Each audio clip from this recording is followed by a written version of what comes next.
Washington Post. We looked at it earlier when we got this out there. The information. We don't see any new information on Ferguson right at this present time. Most of the people have evidently, as they say, went to sleep. It's almost 5 o'clock Eastern time right at this particular point. In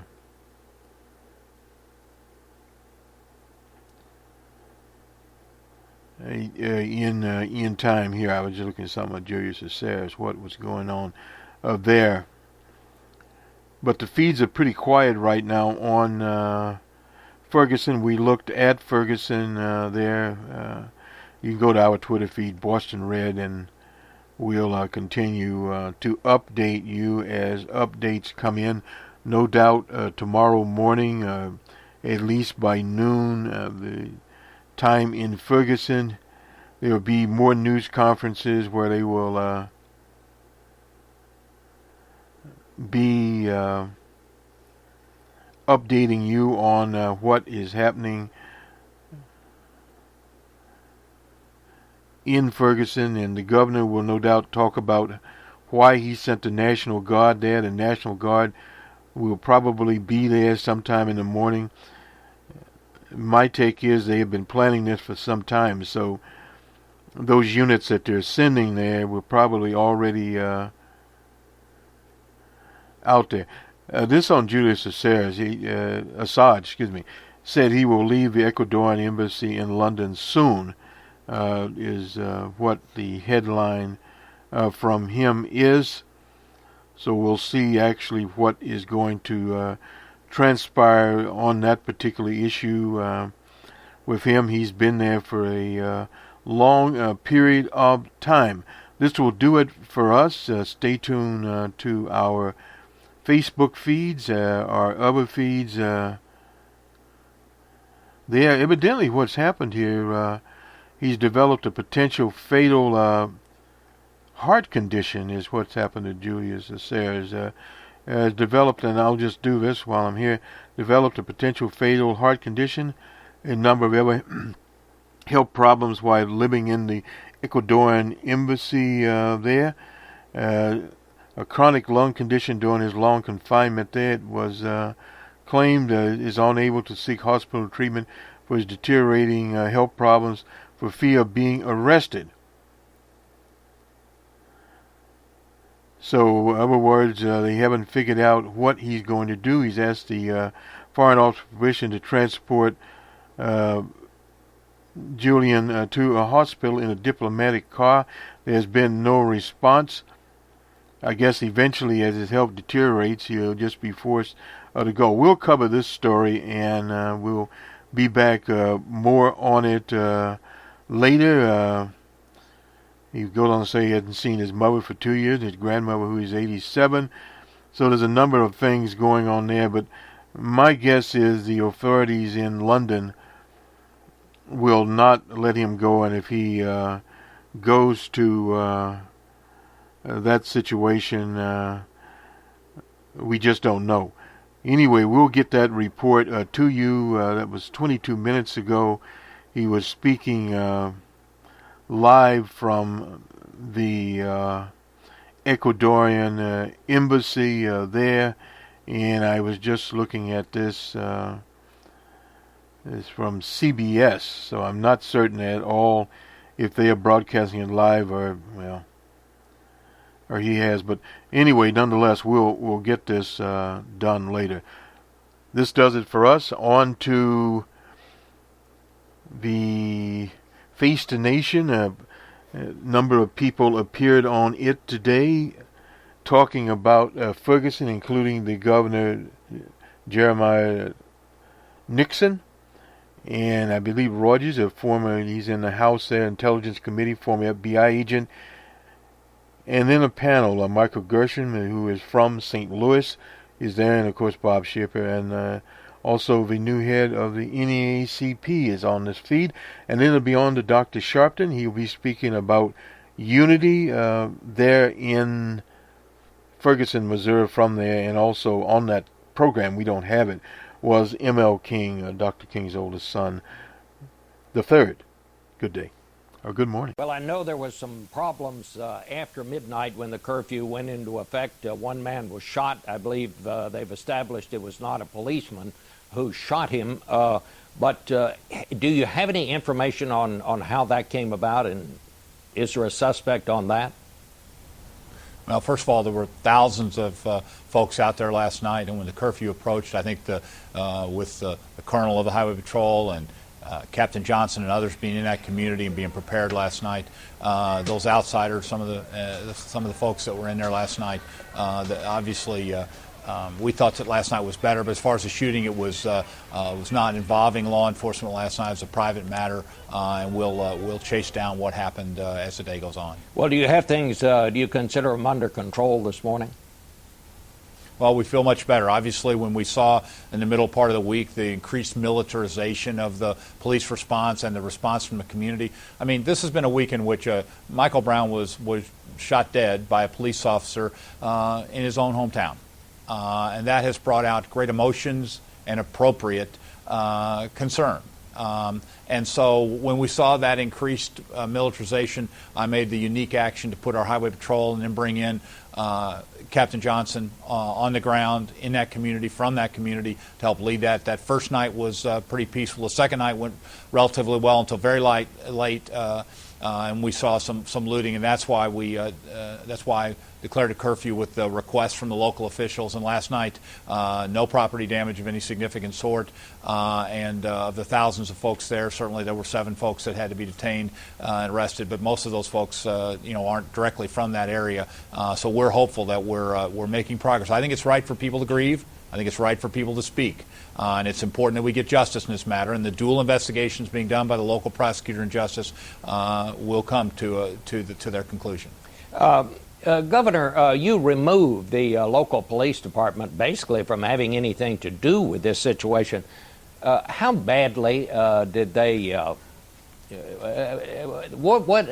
I just don't get it. Everywhere they turn, they seem to do the wrong thing. And the last thing being releasing that video, which seemed to just really inflame people. Do you think that made the situation worse? Oh, we didn't have any knowledge about that. I think the Justice Department also indicated they didn't think it should be released, and I think it had an incendiary effect. I mean, when you release pictures and you clearly are attempting to besmirch a victim of a shooting, shot down a young man in his own street, and at the same time you're releasing information to try to make it to tarnish him, then properly. There was a lot of folks that were concerned about that, and I do think it flamed it back up and has caused us to have to deal with some of that. But those are real emotions. People need to grieve and they need to speak, but we also need to keep the rule of law and peace, and we're trying to balance all three of those. I think last night we made progress, and we're going to continue over the next days as these dual investigations continue to try to keep that balance of letting people speak, grieve, be heard, but keep the peace. If criminal charges are to be filed against this police officer, who will file them? Because I know there are some down there saying there ought to be a special prosecutor appointed here. I mean, this is a career prosecutor at the local level who has a real opportunity to step up. I think it's going to be assisted by the fact that there's a dual investigation going on with the Justice Department and the FBI. I do know that after I talked to General Holder the next day, there were 40 additional FBI agents on the ground here. I appreciate that deeply, out there doing interviews in the neighborhood, a real presence and a real sense that we need to get to justice here. I think having those dual investigations operating at the same time makes it much more likely that this case gets the attention and the justice it deserves. But this investigation must be thorough and complete in order to get justice. You stepped into this situation 5 days after it happened. If you had it to do over, Governor, would you have stepped in sooner? Well, you always want to make sure that these problems have to be solved at the local level, and long after our highway patrolmen are back doing their jobs, you're going to have other police in those areas. So we wanted to. But when I saw the military vehicles rolling up, when I saw guns pointed at kids, when I saw the reaction that was getting, I knew there needed to be a change. And that's why I took the unprecedented action at that time to call in our highway patrol, and especially Captain Johnson from that neighborhood to lead that. And I thought that first night as he joined in, and even last night when he and the colonel of the Highway Patrol marched with folks and talked to them, I think we're making progress. But people need a right to grieve. They need the right to speak. But we need to get justice here. I did take unprecedented action there. I think it will pay off here. And we're focused on doing what we can to keep the peace while giving people the right to speak and grieve while these dual investigations get to justice. Well, Governor, we'll let you get back to work. Thank you so much for joining. Ferguson, we're seeing questions raised now. Perhaps this program that the Pentagon has had to sell or to give military equipment, surplus equipment, to these police departments around the country. While it was a good idea, it seemed like a good idea at the time, some people are saying maybe this militarization, this look that it gives local police forces may do more harm than good. Well, every instance should be, I think, gone through very closely and tried to make sure that the equipment that they have is used in the right circumstance. There are circumstances where police officers have been outgunned in the past, which got us to this SWAT teams, these tactical teams with heavier weapons, because they were outgunned. And it's all about that force continuum. As a former FBI agent, a law enforcement officer, you're taught about that force continuum. And when do you escalate force? Obviously, your first goal is to de-escalate the problem. It appears that they may have reacted a little quickly with that on that force continuum when they decided to deal with certainly the protesters. Hard to say, sitting 1,000 miles away, but I will tell you that you have to have at least police officers with the ability to have something to meet those particular challenges. Thank you so much, Governor. Thank you. Back in a minute, the nation.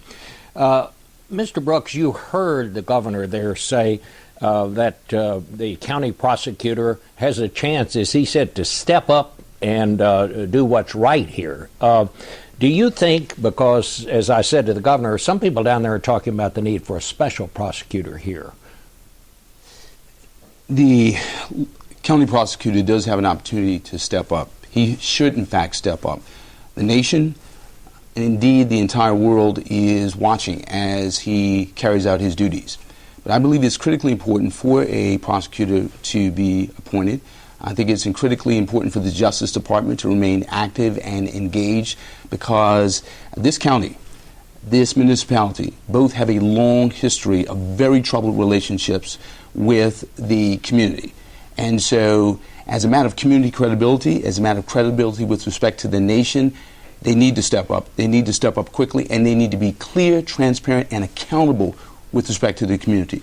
How do you just basically think this case has been handled so far?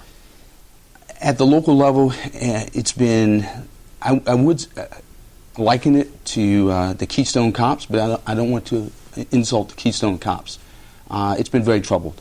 The release of the videotape regarding Michael Brown, very, very troubling. Here we have a post-mortem character assassination. Very troubling. The lack of information, the lack of engagement with the community, very troubling. A week ago, I spent time in a church where I heard young people literally asking those on stage, tell us what to do.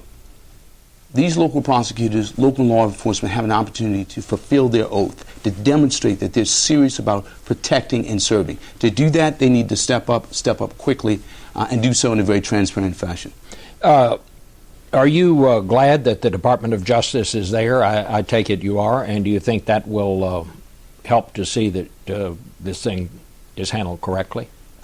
We are very happy that the Justice Department is there. The Attorney General has been very engaged. The President has been engaged. I've received calls from the White House late at night, early in the morning. They want to see justice served here.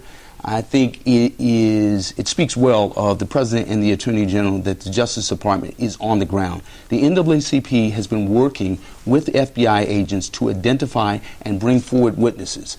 That says to me that the Justice Department is not operating from Washington, but in Ferguson, Missouri. That speaks well of the potential for this investigation to result in justice. Do you think the fact that the police showed up when this all broke out in this heavy military gear and all this armor, was that a factor? Absolutely. In the same way that many Americans across the country are asking themselves the question, how is it that you have an unarmed teenager